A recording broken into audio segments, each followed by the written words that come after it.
really hope you're not afraid of a little ghost, are you? I won't harm you the least bit. Follow me. I have something very special to share with you. The common person rarely ever appreciates the seriousness and reality of archaeological evidence. There's just so much emotion trapped inside these walls. So much history. And yet the world often gets wrapped up in things that never mean anything. I wish more people were as curious as you, to know, to witness, to feel and experience world history. Take a look at all these handprints all over the walls. I want you to realize that there was a real living spirit a long time ago, standing right here with their hand against the stone. They were alive just like you, in a very different world, but not so different emotions. Why do you humans leave a headstone over the burial of your deceased loved one's grave? It's because you don't want them to be forgotten, to mark their final resting place, to let people of the future know they existed.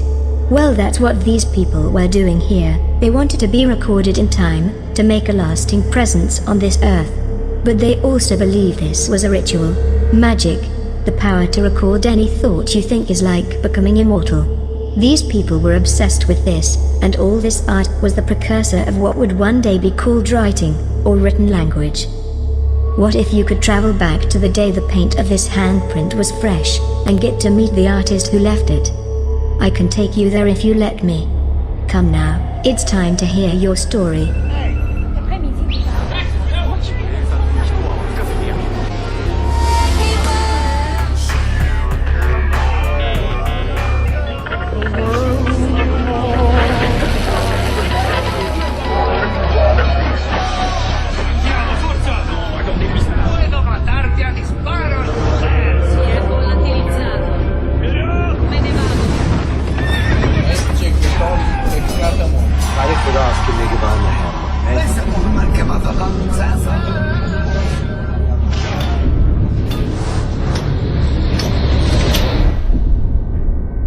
His name was Rishitar.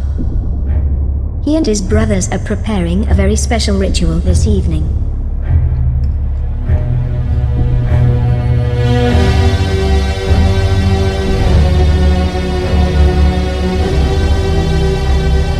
The mother of his children is sick and dying, and he loves her very much.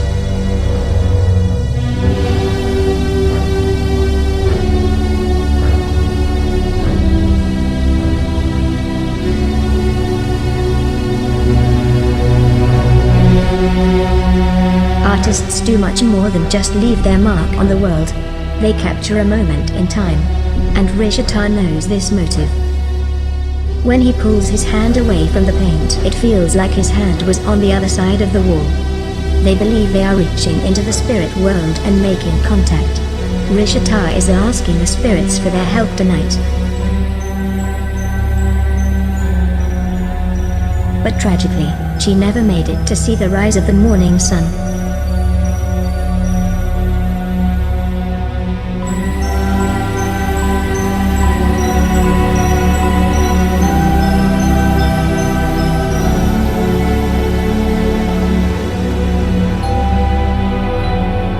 Clearly, these were very spiritual people. But that was only one day of the planet's history.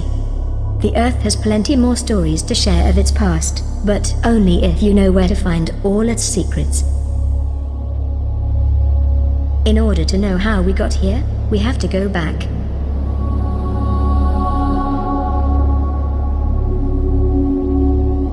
And the Earth is very old. So we have to go way back. Months become years, years become centuries, centuries become millennia.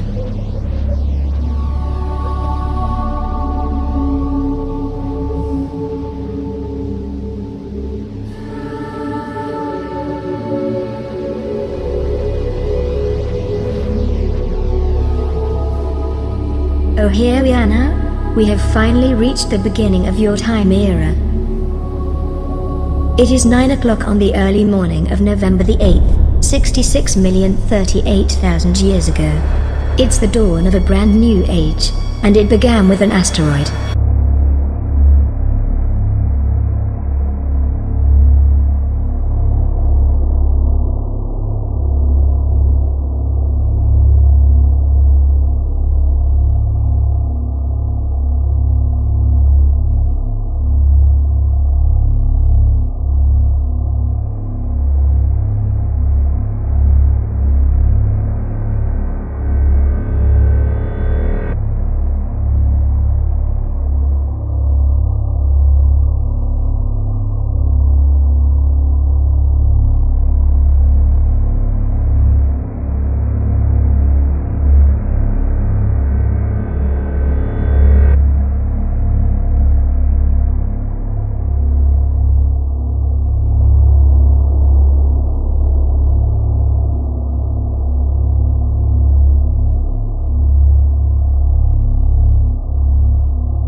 all of the life in prehistoric North America were incinerated, and the destruction from the impact left a dense hot cloud that blanketed the whole Earth. Dinosaurs that only felt the Earth shake in Asia were soon asphyxiated by the ash and soot in the air. Only those that were small enough to take cover underground were able to survive the first wave of disaster. The second wave was starvation. Plants need sunlight to survive, but the asteroid blackened the sun completely. Now the food chain had been thrown off balance, and again, only tiny creatures could get by with very little to eat. But the Earth always recovers again. And when the sun finally parted through the clouds, it shed light on a new planet. A planet wide open for dominion.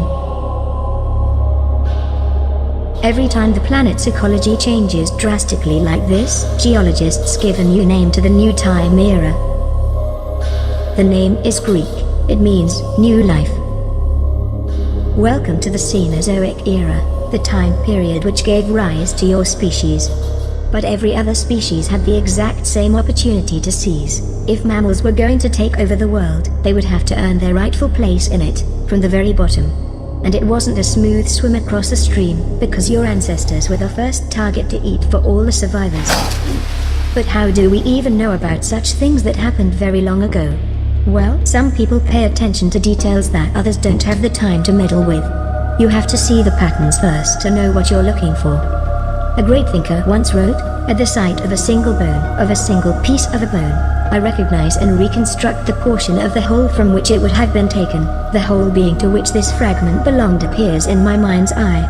Those were the words of Georges Cuvier, a famous anatomist and fossil collector of the early 1800s, bragging about his ability to reconstruct fossil creatures from a single bone. It was because of his work that the field work of paleontology was born. If it weren't for the existence of fossils, humanity wouldn't even know as much as they do of the prehistory of their planet. They are one of the most diverse group of animals on the entire Earth, 28 orders, 156 families, and a total of 5,900 species.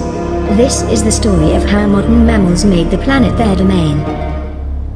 We first begin with sorting all of these families into classifications to make some sense of their commonalities.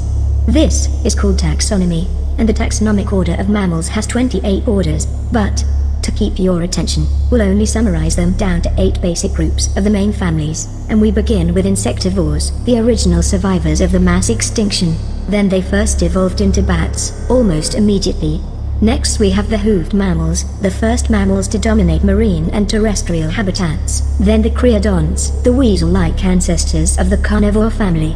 The elephant family dominated after them, and then the carnivora family, which include bears, seals, cats, dogs, and hyenas.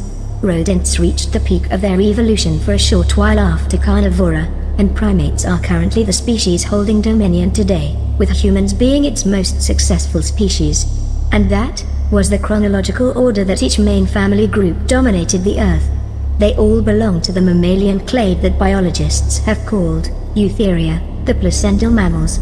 There are 2 other clades of mammals, but this is an advanced level of knowing taxonomy. We'll talk more about what clades are in the next episode. In this episode we will only focus on the Eutherian clade, your direct family tree. I'm going to let you freely explore the entire span of the Cenozoic era without my narration. But first I need to walk you through the first period slowly so that you can get the hang of the tools and concepts of what you are looking at. The very first epoch of the Cenozoic is called the Paleocene. Here is the timeline we'll be using to chart your location in time. These are all the geological names for the epoch divisions of the Cenozoic, in their chronological order and dates. MYA is an acronym that stands for million years ago. In the bottom right corner you'll see a globe, which represents the shape and position the continents were in real time as we move forward in the timeline. Think of it as a time map. You will also see the globe go through climate changes, getting drier and colder as we travel closer to the present. In the bottom left corner you will see captions colored in yellow, which will specify what you're seeing on the screen, and mark milestone events in time. Each time you see a human hand it is signaling that one of your ancestors is on the screen. Each time you see the skull and crossbones it is signaling an extinction event, or the extinction of a single species. This goes without saying that every time you see a species dominate another, the dominated species becomes endangered and eventually extinct. Also, when you see two or more species on the screen at the same time, it is signaling a split in the family tree, where two cousins of the basal family go off into different evolutionary directions, the same time they lived alongside one another. Finally, in the top left corner you will see a search bar. These are the keywords you will need to look up online to see that all of these things happening on your screen have actual evidence to back their claims. This experience is a vast time lapse of the Earth's history, and it is very fast-paced, so if you missed anything, you can either pause the video at any time to catch the keywords and captions, or play the video using the slow motion feature along the play bar. So let us begin. Day 2 of the Paleocene was still rough for your mammalian ancestors. They were constantly being eaten by snakes and crocodiles. If we include all species and treat evolution as if it were a race to who beat the others first to reach their modern appearance, then snakes would have won that race for the Cenozoic era. The snake is the very first new species to evolve after the dinosaur extinction and held dominion for a little while in the early parts of the Paleocene.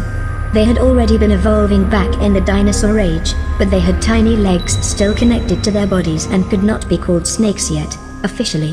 One member of the boa family grew to be 46 feet in length and could swallow an entire crocodile whole. This monster-sized snake is called Titanoboa, the largest snake that had ever lived.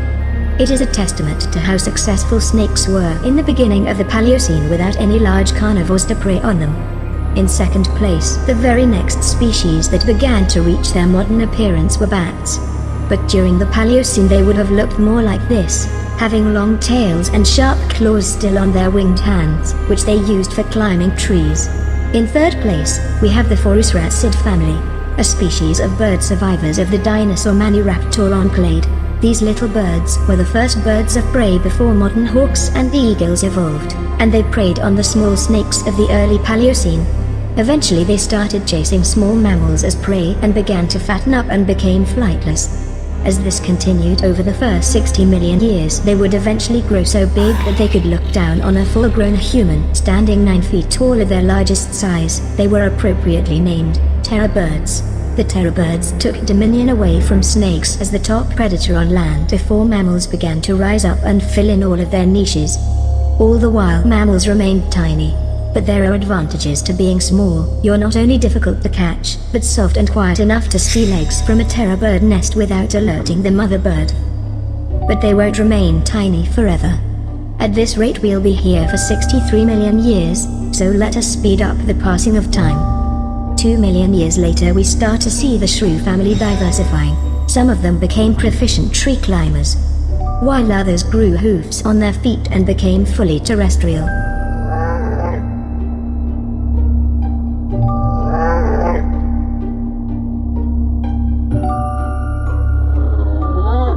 And when food was scarce, some of the early hoofed mammals took to the rivers and lakes to swim for their food.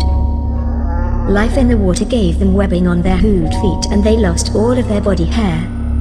And the most bizarre of lumbering herbivores took over in the absence of large grazers. Finally mammals were permitted to grow as large as bears after being confined throughout the dinosaur age, but none of these species would be recognizable to you. From the wolf-like mesonychids, who were kind of like flesh-eating deer, to the hoofed ancestors of whales who still were able to walk on land, the Paleocene was like visiting an alien planet indeed. Now let's rewind it back and see it all in fast motion. We're going to be going super fast this time, so whatever you do, don't blink.